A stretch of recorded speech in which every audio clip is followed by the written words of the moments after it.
할렐루야. 그럼 옆 사람께 그렇게 하면 인사합시다. 하나님 얼굴을 뵌 것 같습니다. 7월 첫 주를 맞이하여 다른 예배한 여러분들이 하나님께서 은혜 입혀 주셔서 하나님의 얼굴로 화해지는 그런 놀라운 은혜가 있기를 주님의 이름으로 축복합니다. 씨 도둑질은 못한다, 그런 말이 있습니다. 즉 그 자식은 부모를 닮았다는 얘기겠죠. 인간은 하나님이 지으셨다, 또는 시인들은 하나님의 소생이라 그렇게 성경은 표현하고 있습니다. 우리가 하나님의 소생, 하나님의 지으심 받은 자라면 우리는 틀림없이 하나님을 닮아야 되는 줄로 믿습니다. 서로 원수 같은 그런 사람이라 하더라도 하나님이 기도하고 우리 마음이 심령이 새로워지면 그런 사람은 다 그런 하나님의 얼굴처럼 보게 되는 아름다운 눈이 열리게 되는 것이죠. 오늘 하나님께서 우리 모두에게 이와 같은 은혜 입혀 주셔서 서로를 정말 하나님 형상으로서의 존귀함과 서로를 사랑함과 격려함이 있어야 될 줄로 믿습니다. 그러면서 우리가 형제의 모습 속에 보이는 하나님 형상 아름다워라, 이런 찬양이 있는데 함께 한번 이 찬양 함께 같이 한번 부르면서 또 우리 마음속에 주님의 형상을 또 우리가 서로 같은 모습으로 축복하기 원합니다.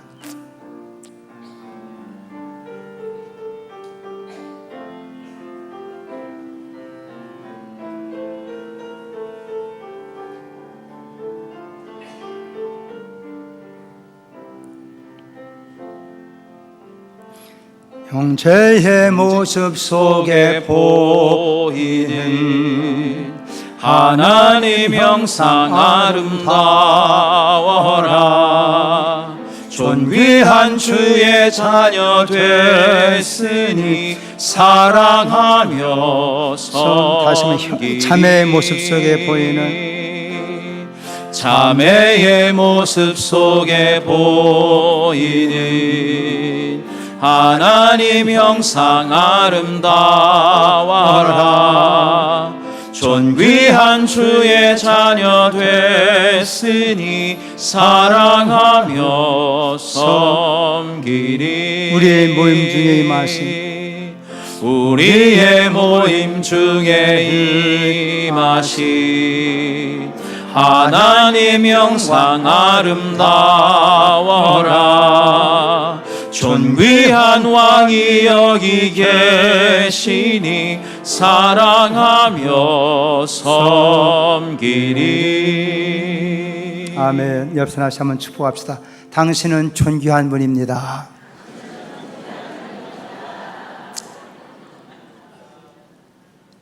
하나님이 사람을 창조할 때는 하나님의 특별하신 지혜와 하나님의 특별하신 능력과 특별하신 섭리 속에서 사람을 지었다고 성경을 말씀하고 있습니다. 오늘 본 말씀은 하나님께서 모든 천지와 만물을 창조하시고 그 마지막에 하나님께서 여섯째 날에 짐승도 만드시고 생물도 만드시고 여러 사람과 더불어 살 수 있는 가축도 만드셨고 그 마지막 하나님께서 사람을 만드시되 하나님의 형상을 따라서 그 모양대로 만드시고 그 인간의 하나님께 무한한 하나님의 권한을 위임시켜서 만드셨음을 우리에게 말씀하고 있습니다. 우리가 철학의 명제가 있어요. 철학의 명제는 뭐냐? 너 자신을 알라 하는 것입니다. 사람이 자기를 아는 것, 자기를 알 때 또한 자기 가치를 알 수 있고 자기의 존재의 의미를 알 수 있고 본질을 이해할 수 있고 그럴 때 또한 다른 사람에게도 같은 의미의 인간을 이해할 수 있기에 그런 것을 제대로 알고 사는 사회가 이상사회요, 철학자들이 꿈꾸는 정말로 사람다운 사람이 사는 사회다. 이것을 철학에서는 꿈을 꾸고 있는 것입니다.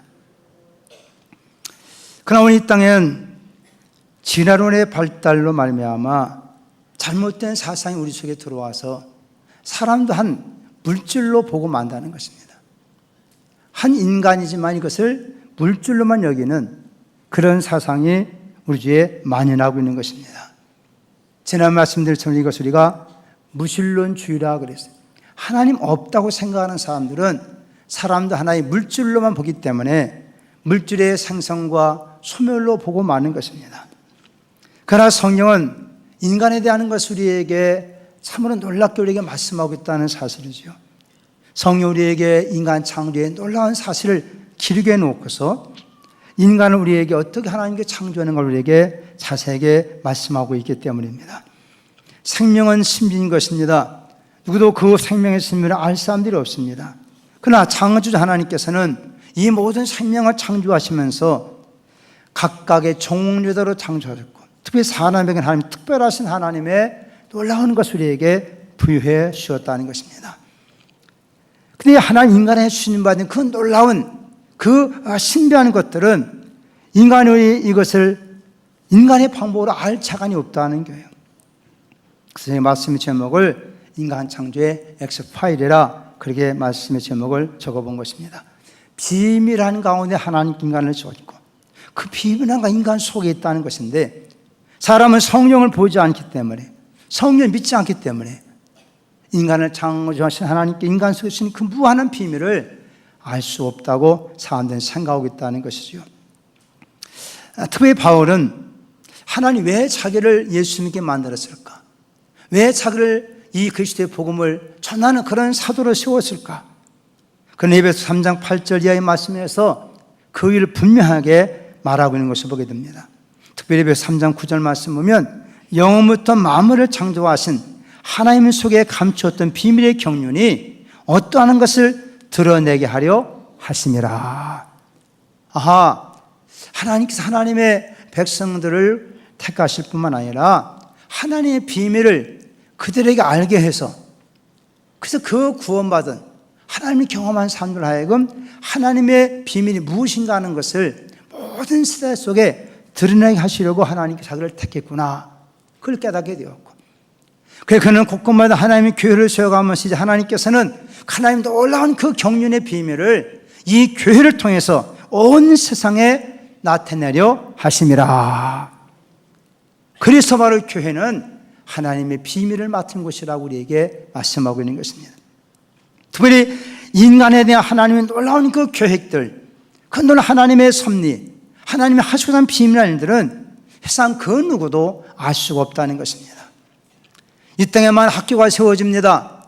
학교는 많은 교육을 합니다. 그 모든 교육은 무엇 때문에 하고 있는 것입니까? 사람을 하여금 이 땅에 살아갈 수 있는 그 같은 여러 지식과 정보와 기술을 습도하고 훈련시켜서 이 땅에 살도록 하기 위하여 학교를 세우고 많은 지식 정보를 제공하고 있습니다. 그래서 새로운 지식들, 그걸 자꾸 가르쳐서 사람 이 시대를 살아가게 만드는 것이 학교 아닙니까? 하나님 이 땅에 하나님의 교회를 통해서 사람이 사람다움이 무엇인을 깨닫게 하시고 사람답게 살게 하시려고 우리 귀한 진리를 우리 하나님께 허락해 주셨다는 것입니다. 아멘입니까? 근데 하나님을 거부한 사람들은 성경에 기록되는 말씀, 이 진리의 말씀을 믿으려고 하질 않아요. 그렇기 때문에 진화론적인 방법으로, 상적인 방법으로 사람을 이해하고 알려고 하는 것입니다. 그러다 보니까 이 땅에서는 보여진 것, 물질적인 것만 이해하시기 때문에 결국 인간도 그 부분에서만 이해하고 그렇게 사람들은 해석하며 살아오게 되는 것이죠. 그러나 우리 모든 만물을 창조하신 하나님은 우리의 육체에 보여진 모습만이 아니라 이 땅에 나타나는 현상만이 아니라 보이지 않는 모든 것도 창조하신 창조주임을 우리 믿고 한 생활도 하나님 앞에 예배하는 줄로 믿습니다. 이와 같은 모든 걸 증거로서 어떠한 법칙으로서 사람들이 이해하고 설명시키는 우리를 과학이라 그렇게 표현하는 것입니다.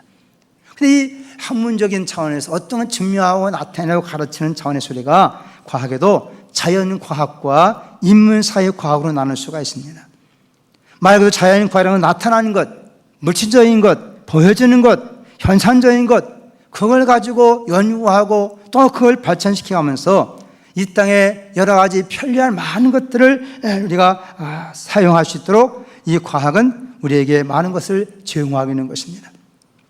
반면에 인문사회과학에서는 보이지 않는 많은 영역들이 있습니다. 사람의 정신적인 세계에서 다루어야 될 많은 부분들이 있는 것입니다.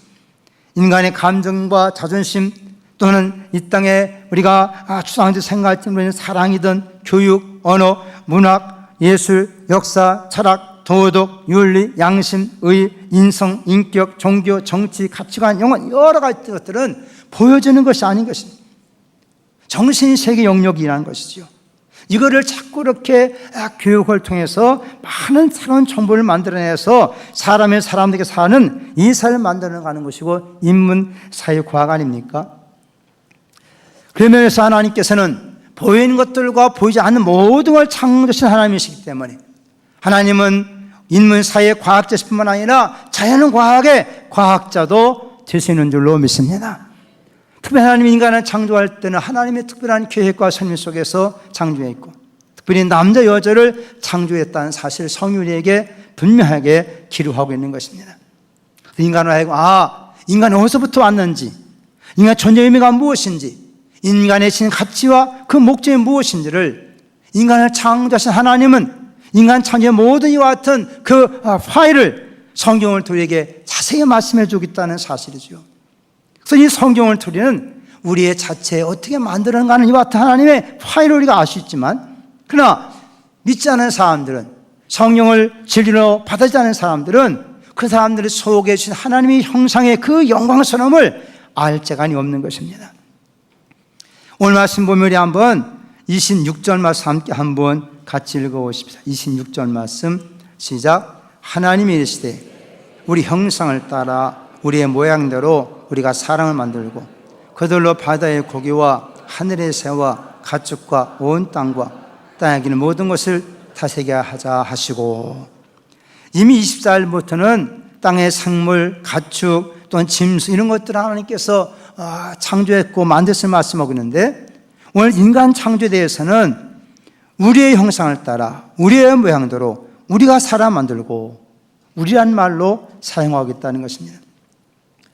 이것은 물론 많은 의미가 있지만은 우리가 보통 하나님이라고 하는 이 히브리적 용어가 바로 엘이라는 말로 표현하는데 특별히 하나님의 개념을 그분의 전능하심, 그분의 유대하신 창조의 능력 이런 걸 우리가 보통 표현할 때 우리가 엘로힘 이렇게 표현하기도 합니다. 반면에 엘로힘이라는 말은 엘의 복수형이 돼서 단수가 아니라 복수가 돼서 이렇게 우리라는 말로서 우리에게 표현하고 있다는 사실이죠. 하나님은 상찬하지 오주일하신 한 분이신데 오늘 성령을 우리라는 말로 표현했다는 무슨 의미가 있겠습니까? 이것이 곧 기독교에서 말하는 성부와 성자와 성령 하나님이 한 하나님 형태로 존재하신, 이것을 우리가 삼일체로 이렇게 표현하지만 그의 사랑과 지혜와 능력이 온전한 조화를 이루는 것이고 그러나 그 분리된 인격을 가진 이런 하나님이신 우리에게 보여주심을 통해서 인간이 하나님의 형상대로 지음받았다는 마차는 이것이 하나님을 가장 잘 나타내는 그런 존재로 지음받았다는 우리가 알 수가 있는 것입니다. 우리가 사람은 단순한 육체적인 존재만이 아니라 영과 혼과 몸으로 구성된 온전한 존재라는 것을 우리에게 성경은 교훈해 주는 것이죠. 그럼 우리는 이 하나님의 내적인 형성을 우리가 알 수 없기 때문에 우리는 우리의 모양인 이 겉사람만 가지고 우리가 사람들 평가할 때 너무나 많이 있는 것입니다. 그럼 우리가 그런 말이 있어요. 투가리보다는 장맛이라 그런 말도 있어요. 그 사람이라는 것은 그렇기 때문에 겉의 외모나 겉에 가진 그 사람의 능력이나 그 사람의 어떤 그것보다도 정말 그 속에 있는 것이 무엇인가 그게 참으로 중요하고 가치 있다는 거예요. 겉은 멀쩡한데 허는 집 보면 개 같은 짓 하고 짐승 같은 일 하고 그게 진정한 사람의 모습일까 하는 거예요. 겉으로 볼 때는 실력도 있고 돈도 있고 많지만은 그러나 그 소면적으로 내면을 볼 때는 온갖 죄악을 가지고 있고 간교하고 거짓말하고 인간이 깨를 내고 그다음 그 진정한 인간의 모습이라는 것입니다. 사람 볼 때는 뭐 가난하게 볼 줄 모르고 사람 볼 때는 배우지 못한 것처럼 볼 줄 모르고 사람 볼 때는 높은 구에 있지 못한 것처럼 볼 줄 모르지만은 그 마음에 선함이 있어서 이웃을 사랑할 줄 알고 다른 사람을 궁유할 줄 알고 할렐루야 다른 연약함을 돌볼 줄 아는 그런 인간이 진정 하나님의 아름다운 형상이 있는 참 인간이 아니겠는가 하는 거예요. 그러나 이 땅에서는 그 하나님 형상을 상실해버린 인간이기에 모든 것을 다 겉모양만 보고 평가할 너무나 많다는 것입니다. 오늘 여기 지금 형상이라는 말과 모양이라는 말로 표현한 것을 학자들마다 여러 가지로 의미할 수 있고 해석할 수 있지만은 저는 성경에는 그 말씀 그대로 해석한다면 이 모양이라는 것은 하나님을 닮음으로 하나님이 지으시는 목적 이루어갈 수 있는, 즉 그 창조하신 하나님의 본래 목적 이룰 수 있는 사명적 그릇을 이해할 수 있는 것이고, 그 내면적인 형상이라는 하나님의 원판, 원본, 본질을 의미한다고 이해하고 있는 것입니다. 그러니까 바울은 이와 같은 인간을 가리켜서 하나님 형상적 차원에서는 속사람이라, 이 모양적 차원에서는 겉사람이 이렇게 표현하고 있는 것을 보게 됩니다. 그래서 바울은 고린도후서 4장 16절 말씀 보면 우리가 낙심하지 아니하노니 우리 겉사람은 낡아지나 우리 속사람은 날로 새로워지는도다. 어떤 형태로서의 모양, 우리가 건물을 지을 때 보면 철골을 하고 콘크리트 칠 때 겉에 거푸집이 있지 않습니까? 거푸집이. 그 거푸집은 언제까지 필요한 거예요? 속에 있는 모양이 잘 양상이 돼서 견고한 강도가 나올 때까지, 뭐 그것이 20일일지 15일지 모르지만 그때까지 그 겉에 거푸집이 필요한 것입니다. 우리 모양 어떤 면에서 육체라고 하는 겉으로는 마찬가지. 우리 속에 있는 하나님의 형상이 온전히 이룰 때까지, 그때가 이 겉사람이 사실 필요한 것이겠죠.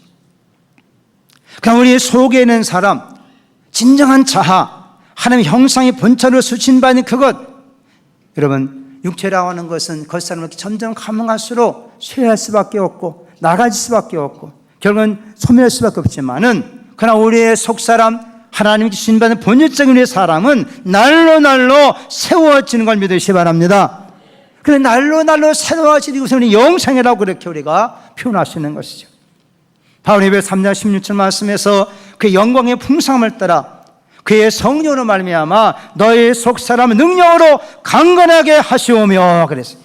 오늘 디아스 하나님께 여러분 막장의 마음속에 은혜 입혀 주어서 여러분의 속사람이 하나님의 능력으로 강건하게 되기를 주의 이름으로 축복합니다.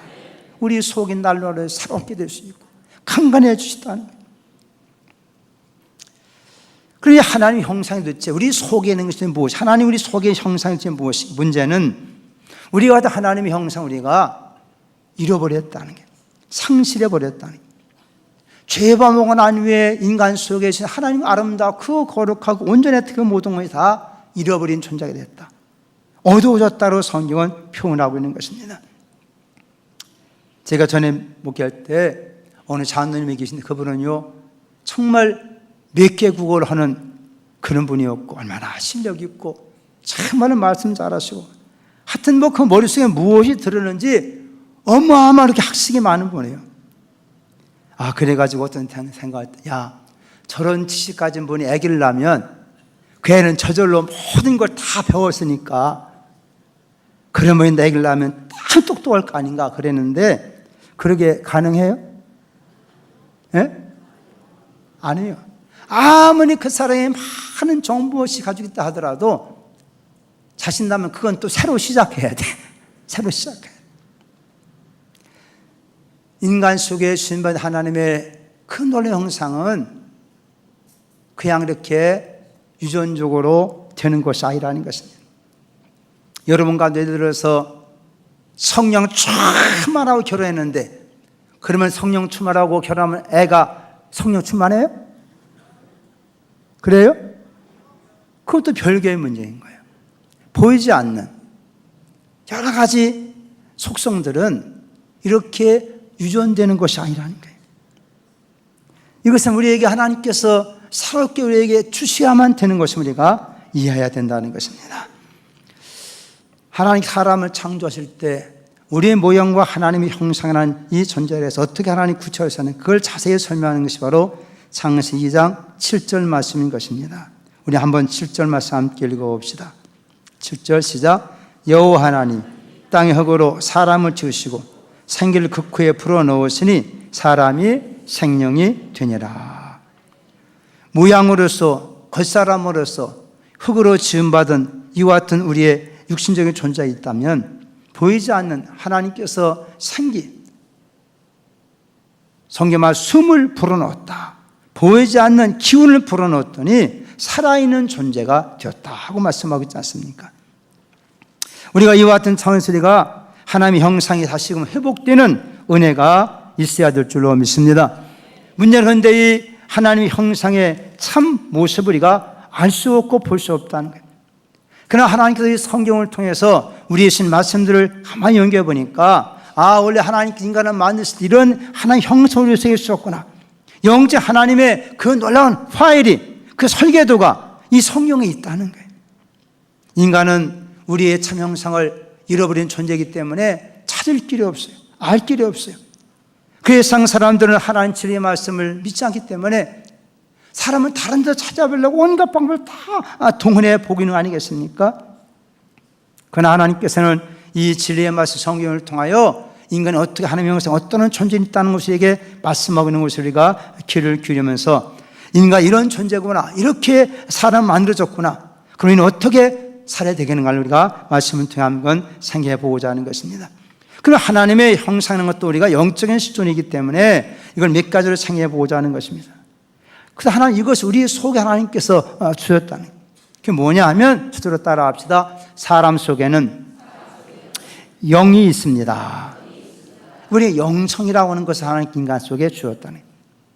이걸 다른 말로 성경은 하나님 사람을 지실 때 정직한 영을 주셨다. 우리 사람 정직한 영을 주었어요. 근데 문제는 사람이 꾀를 내가지고 사람 속에 하나님께서 바르고 정직한 영을 주었지만은 사람은 꾀를 내가지고 하나님 앞에 이와 같은 정직하게 살지 못하는 이런 존재가 되어 말았다는 것입니다. 이 영은 하나님과의 교제가 가능하고 하나님 알 수 있고 그런 말이면 하나님 앞에서 영원한 생명처럼 살 수 있는 것이 곧 영적인 실존인데, 이것이 곧 하나님 불신하고 불신함을 말미암아 이것이 곧 하나님과 단절됐기에 이것을 성경은 죽었다 그렇게 표현하고 있는 것입니다. 영적인 죽음. 그래서 인간은 스스로가 하나님을 알 수 없는 이런 상태에 빠지고 말았다는 거예요.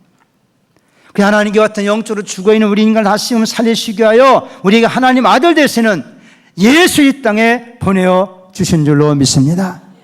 그래서 우리가 그 영은 다시금 우리가 태어나야 된다고 우리가 말씀해 주고 있어요. 두 번째는 인간 속에 도덕성을 주었다. 따라합시다. 도덕성.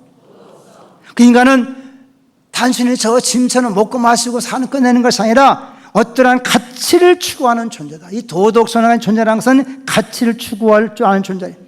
사람 속에 거룩, 의, 사랑, 진실함이 있어서 그런 성품적인 길을 가지고 그래서 진선미를 추구하는, 그래서 우리가 참된 것, 선한 것, 아름다운 것, 이것을 추구하는 그런 존재가 되게 만들었다는 것입니다. 오늘도 도덕성이 회복되어야 될 줄로 믿습니다. 그러나 이것이 또한 잘못 오염돼서 이상한 것으로 변질된 것이 이 세상에 나타난 죄악된 모습 아닙니까? 세 번째, 우리에게는 인격성이 있다는 것입니다. 그래서 하나님은 하나님으로부터 신격을 가진 분이 인간을 속에 하나님께 같은 걸 풀어놓은 인간에게는 인격이 돼서 이것이 곧 지정의로 우리가 보통 표현하게 되는 것입니다. 그래서 그 지성을 가지고 하나님을 알아가야 되는데 오히려 인간의 그 영성이 죽어짐을 통해서 이 지성은 타락해 버렸고 하나님을 알려고 하지 않는 그와 같은 세상이 되고 말았다는 것입니다. 이 사람의 가족에는 이와 같은 여러분 감정적인 귀한 요소를 통해 하나님을 사랑할 줄 알고 기뻐할 줄 알고 그런 것이 있어야 되는데 이것도 결국은 죽어지고 타락해서 상적인 쾌락에 빠져버린 이 세상을 성경은 지적하고 있지 않습니까? 또한 의를 통해 사람이 결심하고 결단하고 그렇게 행동해야 되는데 인간이 이와 같은 의지가 타락한 말이면 결국 하나님을 거부하고 도리어 하나님을 무시할 뿐만 아니라 하나님을 거역하는 죄악의 세상이 되고 말았다는 것입니다. 이것을 우리가 회복하는 것이 곧 하나님의 형상을 온전히 이루는 길 아니겠습니까? 오늘날 이와 같은 도덕성이든 이와 같은 인격성까지도 점점 타락해서 정말로 사람의 참 모습을 찾아볼 수 없는 그런 시대 속에 하나님은 그래도 예수를 통해 다시 우리를 새롭게 만들어주시고 마지막 아담 예수가 참 하나님 형상의 본체가 됨을 통하여 그의 이 땅 오심의 삶과 그의 모든 말씀을 통해서 우리로 하여금 참 하나님 형상이 무엇인가 하는 것을 우리에게 모델적으로 보여주시는 곧 예수님이시다. 또 예수님 믿는다는 것은 단순한 그저 어떠한 예수의 교리를 따라 삶이 아니라 그의 생명, 그의 삶, 인격 우리가 송두리째 우리가 받아들여서 그분의 삶을 살아가는 것이 우리의 신앙 생활인 걸 깨닫길 바랍니다. 그래서 바울은 그렇기 때문에 나라고 하는 존재, 육적인 소욕 속에 있는 이 상태는 죽어버렸고 이제는 그리스도가 내 안에 계시다. 이제 내가 사는 것은 무엇이냐? 내가 사는 것이 아니라 내 안에 계신 그리스도가 나를 통해 사는 것이다. 그런 고백을 한 걸 보고 있지 않습니까? 오늘 인간의 타락성을 다 제거하고 성령에 거듭난 모든 믿음의 사람들은 이제 그런 중심, 내 안에 하나님의 형상을 찾아오신 그분이 내 안에 계셔서 이제 육체랑 하나의 도구인데 이제 어떻게 살아나냐? 그 생명받은 우리의 속사람이 그분의 은혜와 그분의 지도와 통찰해서 그분의 삶을 살아갈 줄 아는 것, 이것이 곧 하나님의 형상을 이루어가는 길인 줄로 믿습니다. 그럼 하나님의 형상 우리에게 주어진 의미는 도대체 무엇일까? 저는 하나님과의 관계성이라는 걸 우리에게 말씀하고 있다는 것입니다.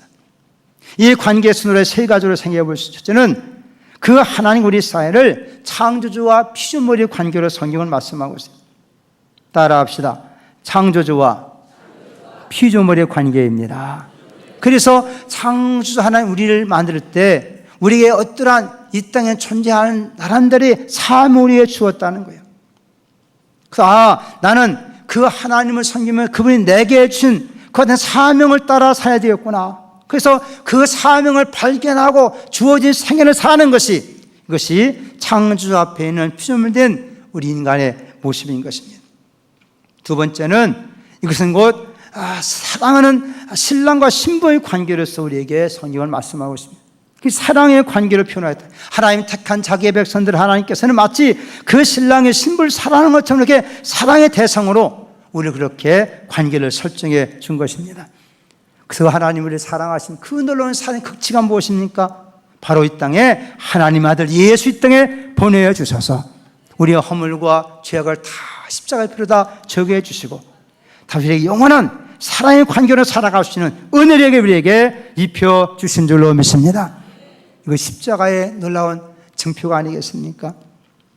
여러분, 사랑하는 사람에 결혼할 때 나름대로 사랑의 증표들을 주고 있잖아요. 반지를 주든 목걸이를 주든 이런 증표를 삼는 것처럼 하나님께 우리를 사랑하심의 증표가 예수의 십자가인 걸 믿으시길 바랍니다. 그래서 이제는 그 예수 믿으면서 하나님께서 성령을 통해서 우리와 하나님과의 관계를 이제 아버지와 자녀의 관계로서 생명의 관계를 우리가 말씀해 주고 있습니다. 그래서 우리가 성령과 임하심 우리는 틀림을 그런 말씀을 고백하게 된 것이 무엇입니까? 하나님을 아버지라고 부르게 되는 줄로 믿습니다. 아무나 하나님 아버지라 부르겠어요. 이 귀한 진리를 통해서 하나님 형상 회복된 사람을, 이 진리를 깨달은 사람만이 진실된 마음으로 하나님을 참으로 아버지라 부르게 된다는 것입니다. 여러분, 하나님을 창조주의 우리의 사랑하신 분만 아니라 그분 위에 친아버지가 된다고 할 때 얼마나 감사한 일 아니겠습니까? 한번 불러봅시다. 아빠 아버지. 아빠 아버지. 좀 하나님 아빠 아버지라 부리가 좀 뭔가 이상하게 생각하는 분들은요, 뭐가 문제 있는 거예요. 그 사람들은 관계가 뭔가가 잘못됐기 때문에 그런 거예요. 이 세상에서 마찬가지 아닙니까? 부모와 자녀의 관계도, 예? 서로 관계가 좋으면 아빠, 아버지 마음대로 잘해서 부르시지만은 서로 관계가 불편해지면 불러줘, 안 불러줘요? 어떤 자식은 자기 부모에 한 번도 어머니, 아버지 안 해본 자식도 있다고 하더라고요. 관계가 뭔가 문제 있다는 거예요. 오늘 또 우리가 하나님 앞에 우리가 예배한다 하나님을 아버지라고 부르기에 꺼리낌이 없는 그런 거룩한 관계가 되어야 될 줄로 믿습니다. 기도할 때도 그냥 정말로 정심 하나님 아버지를 기도하셔. 예수님 이렇게 가르쳐 줬잖아요. 근데 우리는 그거 같은 안 하고 어떻게 좀 막 그렇게 표현하려고 전지전능하시고 천지창조하시고 막 그런 거보다 시간 다 가버려. 관계가 정말로 잘 됐단다면 그저 어떤 회사 아버지 한마디만 해도 그 모든 중심을 다 하나님께 아실까요? 모를까요? 아시지요. 그런 관계가 우리에게 정말로 예수의 믿음을 통해 생명이 있는가? 하나님의 성령을 정말 하나님의 아버지로 고백할 수 있는가? 그런 관계성을 의미해서 바로 우리의 형상, 우리 속에 정말 하나님의 형상이 지금 제대로 지금 잘 형성되고 있는가? 알 수 있다는 거예요. 뿐만 아니라 인간은 하나님 앞에 책임 있는 존재인 걸 깨닫기를 바랍니다. 책임 있는 존재. 그 하나님 앞에 책임 있는 존재가 무엇입니까? 하나님은 명령하신 말씀하신 분이시고 그 말씀에 응답에 책임 있는 존재라는 거예요. 우리의 삶에 신 하나님 말씀을 잘 지킬 뿐만 아니라 그 응답의 마지막 최고의 영광스러운 하나님의 응답의 표현이 바로 예배인 걸 믿으시기 바랍니다. 하나님 예배한다는 것이 가장 하나님 앞에서 우리 모든 삶을 다 묶어서 하나님 앞에 응답으로서의 표현하는 것이 바로 예배라는 거예요. 세 번째, 우리는 하나님께로부터 대리적 고난을 받은 존재라는 것을 우리가 이해한다는 것입니다. 하나님은 인간을 창조하시고 자기의 모든 고난을, 이 모든 마음을 다스릴 수 있는 그 고난을 사람에게 주었다는 거예요. 다른 말로 표현하면 인간이 이 모든 만물의 영장뿐만 아니라 왕권을 하나님께로부터 부여받은 걸 믿으시기 바랍니다. 마음을 잘 다스리라는 것, 이것이 자연과의 관계 아닙니까? 하나님 만든 모든 만물을 하나님께 우리에게 맡겼기 때문에 우리가 잘 다스리라. 이 자연관계를 잘 아름답게 만들어라는 거예요. 산에가 나무도 심해 꺾으면 안 되는 거예요. 아멘? 자연을 잘 보존을, 하나님 만든 모든 말 잘 보존해야 되는 거예요. 그만 우리는 이웃과의 관계에서 죄를 다스려야 될 줄로 믿습니다. 성의 첫날 가인은 자기 가장 가까운 그 아벨 관계, 이걸 잘못했어요. 그 죄가 들어와서 죄를 다스리지 못함으로 분냄으로 말미암아 자기 동안 죽인 결과가 성경에 기록하고 있지 않습니까? 우리 하나님 앞에 우리가 이와 같은 관계를 잘해야 된다는 것, 이것이 우리에게 주신 하나님의 권한이 되기 때문에 나아가 우리는 더 우리 자신의 마음을 지켜갈 수 있기를 바랍니다. 우리의 마음을 잘 지켜갈 수 있어야 돼요. 그 하나님의 주신 말씀들을 우리가 순종하고 그 말씀을 따라 살아가는 것이 얼마큼 중요한 일인가 하는 겁니다. 성령께서 오늘 또 우리 마음속에 예수 믿는 우리의 믿음 속에서 예수의 형상, 우리 속에 하나님의 형상 우리가 와 있다 한다면, 아, 우리 이wan 권한을 주었구나. 이걸 잘 활용하면 복이 되는 것이고, 이거 잘못 활용하면 도리어 저주가 임할 수밖에 없다는 거예요. 우리 예수님과 같은 말씀 마음에 새겨하면서 예수 안에 회복된 형상을 잘 활용하고 이와 은혜 가운데 살아가는 우리 모든 심령 되기를 주의 이름으로 축복합니다. 우리가 어떻게 이와 같은 형상을 회복하며 살아갈 수 있습니까? 그래서 예수 머리에 들어와야 되는, 어떻게 예수 속에 들어오는 것입니까? 그 예수는 말씀으로 계신 분이었고, 말씀이 때 육체로 오신 분이었고, 또 그건 부활하심을 통해 우리에게 영생의 말씀이 된 걸 깨닫길 바랍니다. 그리고 그 말씀 우리 속에는 씨처럼 우리 가운데 들어올 수 있는 거예요. 요한일서 3장 9절 말씀 보면 하나님께로서 난 자마다 죄를 짓지 아니하나 이는 하나님의 씨가 그의 속에 거하며, 하나님의 씨, 그 씨란 말이 무슨 말이에요? 그 속에 생명이 있단 말 아닙니까? 이것이 곧 요새 말하는 소위 DNA라고 표현하고 있잖아요. 하나님의 생명이 예수로 말미암아 우리에게 주어졌으니 이것이 하나님의 거룩한 형상을 나타내는 생명의 씨앗인 걸 믿으시기 바랍니다. 그래서 하나님 말씀을 우리가 받은 사람들, 그 말씀을 다시 우리가 거듭난 사람들이에요. 육체로 태어난 사람은 다시 한번 태어나야 된다는 거죠. 하나님의 거룩한 생명으로 태어나야 돼요. 베드로전서 1장 23절 말씀처럼 너희가 거듭난 것은 썩어질 된 것이 아니요 썩지 아니할 된 것이니 살아있고 항상에는 하나님의 말씀으로 되었느니라. 이 말씀과 너에게 전한 복음이니라.